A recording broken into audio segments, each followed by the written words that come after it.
দয়া অনেকদিন case match আসে না, ভালো লাগতেছে না তো। ধরো মিয়া, আপনি কেস মেস কি করেন? এমনি গরম জুতো হয়ে যায়, ঠিক আছে? আপনি কেস কি করেন? আরে আমি ওই কেসের কথা কইছি, আমি কইছি এই যে মার্ডার মামলা যে কেস আসে ওইসব। এই দয়া, তুমি লুঙ্গি পরে আছো কেন? স্যার, আপনি এখন জানেন না যে গরম পড়িতে গরমে কি প্যান্ট শার্ট পরে থাকা যায়, তাই লুঙ্গি পরে আইছি। ও এই বোন আইছি। হ্যালো। হ্যাঁ মিয়া, এসিবি তুমি না আমি? আমার কাছে দাও। হ্যালো। ও মার্ডার হয়েছে? কনে কনে? পুষ্টা বাগানে? হ্যাঁ, তাহলে আমরা 5 মিনিটের ভিতরে বসেছি, 5 মিনিট মাত্র অপেক্ষা করো। স্যার, আপনি আমার ফোন দেন না, আপনার আমার ফোন কখন বেশি খাবেন আপনি? সব থাক, অভিজিৎ গাড়ি বের করো। গাড়ি কনে? সরকার তো যেটা দিল সেটা তো আপনি বেশি খাইছেন। সব থাক, সব কথা বের করি না, তাহলে গাড়ি নেই। হ্যাঁ চলো।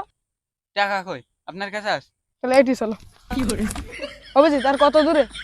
এই তো সামনে, এরা নামলেই পাচ্ছি। ও। এই তুমি ফোন করেছিলে? হ্যাঁ আমি ফোন করেছি। লাশ কোথায়? লাশ হয়েছে। এই দেখো, মনে হয় তো ধস্তাধস্তি হয়েছে মরার আগে।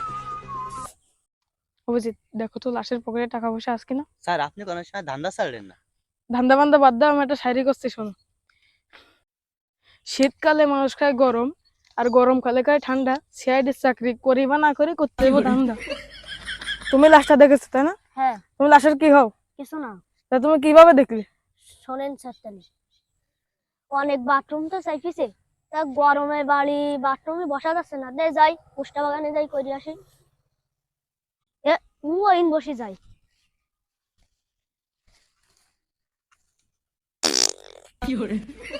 এ কিসের শব্দ এলো রে? দে যাই। এ এটা কি লাশ? আমার তো হাগা এলো না, দে আমি স্যারের কাছে ফোন দিই। ও আচ্ছা, এই ব্যাপার। দয়া লাশটা ফরেনসিক ল্যাবে নিয়ে যাওয়ার ব্যবস্থা করো।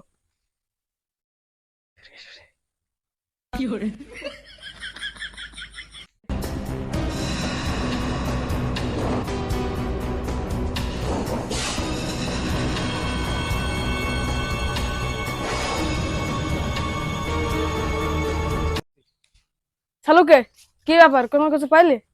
পাইছে তো, এই বিষাক্ত কারণে মারা গেছে। বিষাক্ত গন্ধের কারণে? কিরকম গন্ধ সেটা? এই ধরেন মানুষের পাত যেরকম। পাদের গন্ধ তাই না?